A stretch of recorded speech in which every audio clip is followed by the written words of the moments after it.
दुनिया भर में धार्मिक मामलों में स्वतंत्रता की निगरानी करने वाले अमेरिकी commission United states commission on international religious freedom यानी यूएससीआईआरएफ ने 2020 की रिपोर्ट में भारत को कंट्रीज ऑफ पर्टिकुलर कंसर्न यानी प्रमुख चिंता वाले देशों की कैटेगरी में रख दिया है, जो अभी तक नहीं था।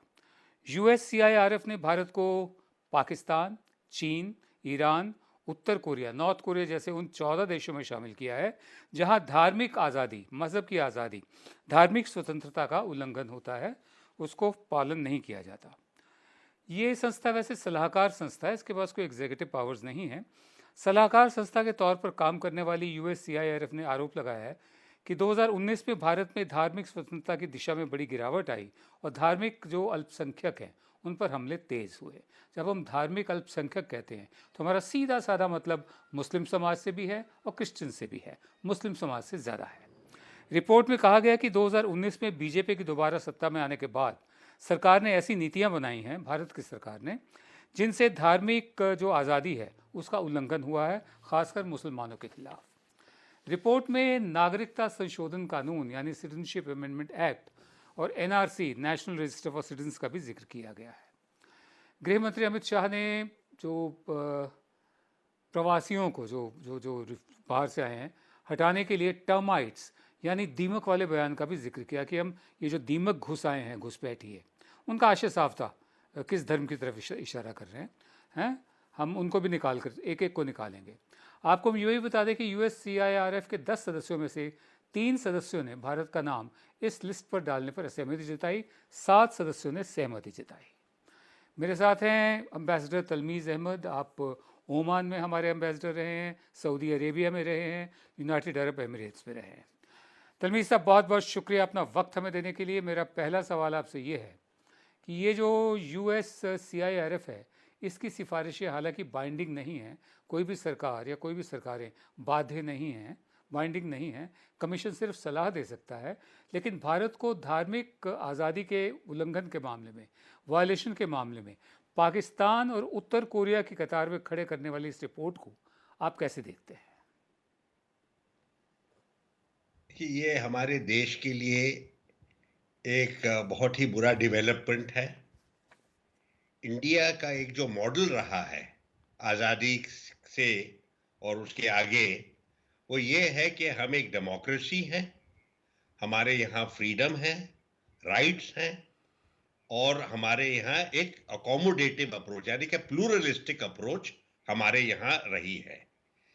तो इसलिए हमारी गिनती दुनिया भर में सबसे ऊपर होती थी। हम एक मॉडल थे।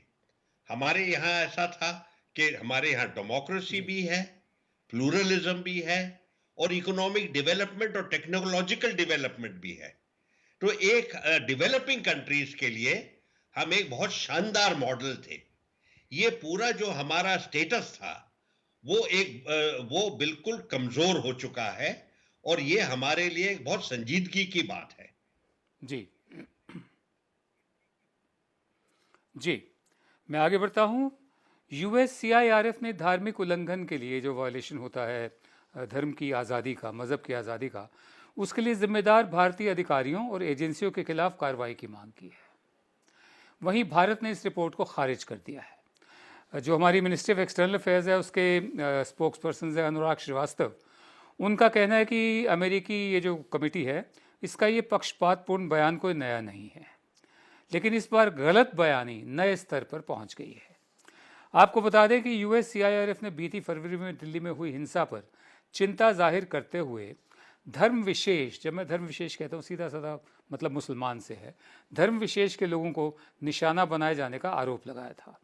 यूएससीआईआरएफ के अध्यक्ष टोनी पर्किंस ने अमेरिकी सरकार से केंद्रीय गृह मंत्री अमित शाह के खिलाफ प्रतिबंध लगाने की मांग की थी, जिस पर भारत ने नाराजगी जताई थी।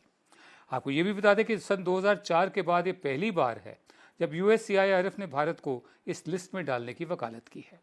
2002 के गुजरात दंगों के बाद यूएससीआईआरएफ ने भारत को कंट्रीज ऑफ पर्टिकुलर कंसर्न, ऐसे ममालिक जिन पर ध्यान ज़्यादा देना चाहिए जहाँ तक मज़हब की आज़ादी की बात है, उनमें डालने पर जोर किया, लिस्ट पे डाल दिया था। 2005 में कमीशन ने गुजरात के मुख्यमंत्री तब थे नरेंद्र मोदी, उनके खिलाफ प्रतिबंध लगाने की सिफारिश की थी। इसके बाद अमेरिका ने नरेंद्र मोदी का यूएस वीज़ा कैंसिल कर दिया था। आप सबको याद होगा। यूएससीआईआरएफ की स्थापना 1998 में की गई थी। कमीशन को अपनी सिफारिशों को लागू कराने का अधिकार नहीं है, सलाहकार है, ये एडवाइजरी कैपेसिटी है।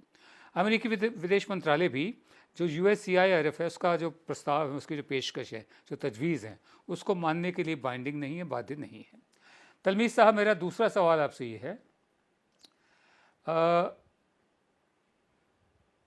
हाल ही में भारत के मलेरिया की दवाई हाइड्रोक्सीक्लोरोक्विन भेजने के बाद व्हाइट हाउस ने सोशल मीडिया पर प्रधानमंत्री नरेंद्र मोदी समेत भारत के 5 ट्विटर हैंडल को फॉलो करना शुरू किया था, लेकिन अब व्हाइट हाउस ने एक बार फिर पीएम मोदी समेत इन सभी हैंडल्स को अनफॉलो कर दिया है।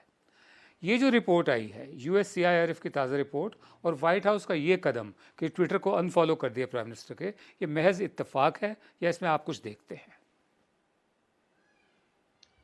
जी, ये रिपोर्ट ज़रूर एक अहमियत पाती है।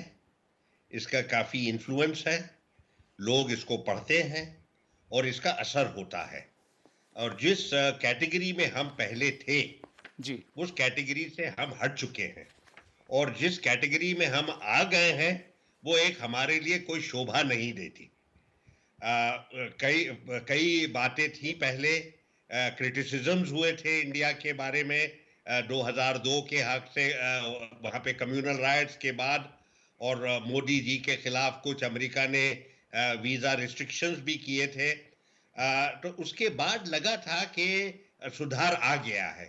हमारे पास 10 साल के लिए कांग्रेस गवर्नमेंट थी, और वहाँ पे बिल्कुल जो जिस तरह की फ्रीडम होनी चाहिए, जिस तरह के कॉन्स्टिट्यूशनल अप्रोच होना चाहिए, वो कायम था।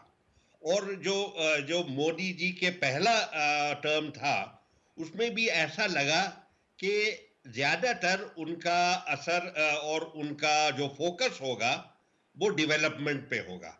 लेकिन जिस तरह से वो अब सेकंड टर्म में ऐसा नहीं लगता। ऐसा लगता है कि उनका जो अब एजेंडा है वो बिल्कुल अलग है। उनका एजेंडा अब जरा हिंदुत्व की तरफ है, डेवलपमेंट की तरफ नहीं है। पहले हम सुनते थे कि सबका साथ सबका विकास, ये स्लोगन हम आजकल बिल्कुल नहीं सुन रहे हैं। तो मुझे लगता है कि दुनिया भर में, क्योंकि आजकल तो ये ग्लोबलाइज दुनिया है, सबको मालूम है कि क्या हो रहा है, सोशल मीडिया भी है, तो कोई देश ऐसा नहीं हो सकता कि जितना भी वो मीडिया के ऊपर कंट्रोल रखें, सारी बातें जो डोमेस्टिकली हो रही हैं वो दुनिया भर में फैल जाएंगी। और आजकल जरूर एक चिंता है, जी, जो हमारे दोस्त हैं, जो हमारे सच्चे दोस्त हैं, उनको ये चिंता है कि उनके आंखों के सामने हिंदुस्तान बदलता जा रहा है। जी, मैं आगे बढ़ता हूं। इस्लामी सहयोग संगठन यानी ओआईसी ने भी भारत से जो मुस्लिम समुदाय है उसके हुकूक की हिफाजत करने की अपील की है, उसके अधिकारों की रक्षा करने की अपील की है। ओआईसी ने भारत में इस्लामोफोबिया की घटनाओं पर चिंता जाहिर करते हुए सरकार से कदम उठाने के लिए कहा है। कुवैत काउंसिल ऑफ मिनिस्टर्स ने भी ओआईसी और अंतर्राष्ट्रीय समुदाय से भारत में इस्लामोफोबिया के बढ़ते हुए मामलों में दखल देने की मांग की है। संयुक्त अरब अमीरात यानी यूएई की राजकुमारी हिंद अल कसीमी ने कहा है कि मैं इस्लामोफोबिया और नफरत से दूर भारत के लिए दुआ करती हूँ। दुनिया को गांधी, मंडेला, मार्टिन लूथर जैसे हीरो की ज़रूरत है। और ये भी कहा गया था, कासमी ने इससे पहले दुबई में रह रहे एक भारतीय नागरिक की मुस्लिम विरोधी पोस्ट पर नाराज़गी जताते हुए कहा था कि ऐसे लोगों को यूएई से बाहर निकाल दिया जाएगा। दोहा और मस्कट में भी भारतीय दूतावास ने वहाँ रह रहे भारतीयों से फेक न्यूज़ से बचने और जो आपत्तिजनक जो होती हैं, जो काबिल जो जिन पर एतराज़ हो सकता है, ऐसे पोस्ट, फ़िरकापरस्त पोस्ट शेयर ना करने की चेतावनी भी दी है। कोरोना को मजहबी रंग देने के बढ़ते मामलों के कारण हाल ही में प्रधानमंत्री मोदी को कहना पड़ा था कि कोविड-19 हमला करने से पहले नस्ल, धर्म, रंग, जाति, भाषा या सीमा को नहीं देखता है, कि उनको मजबूर होना पड़ा था। एक और कमेंट भी आया था वहाँ एक प्रमुख महिला की तरफ से कि हमें एक और हिटलर नहीं चाहिए। मेरा तीसरा सवाल ये है, आप तो खुद रहे हैं वहाँ पर, ओमान में रहे हैं, आप यूएई में रहे हैं, सऊदी अरेबिया में रहे हैं। कोरोना का लेकर एक ख़ास धर्म, खासकर मुस्लिम संप्रदाय जो है, मुस्लिम जमात को लेकर लोग, उनके ही लोगों को जिम्मेदार ठहराने, बाकायदा कैंपेन चलाने से आपके हिसाब से कोरोना के खिलाफ लड़ाई और गल्फ देशों समेत पूरी दुनिया में भारत की छवि को, इमेज को कितना नुकसान पहुंचा है? और ये जो गल्फ जो देश है जितने भी, यहाँ डेमोक्रेसी नहीं है, यहाँ शेखडम्स हैं, यहाँ सुल्तान भी हैं, नवाब भी हैं, तो इनका जो गुस्सा होता है, इनका नोटिस लेना कितना मायने रखता है हमारे देश के लिए? जी, ये जो पेंडेमिक है आजकल, इस पेंडेमिक के सामने हमको, हमारे सारे देशवासियों को बिल्कुल इकट्ठा होना चाहिए था। लेकिन हमने देखा कि जैसे ही लॉकडाउन शुरू हुआ, इल्ज़ामात होने लगे तबलीगी जमात के खिलाफ, सारी मुसलमान कौम के खिलाफ, और एक हेट और अब्यूज़ के सोशल मीडिया पे मैसेजेस छा गए। जी। और जाहिर है कि ये यूएई भी पहुंचे।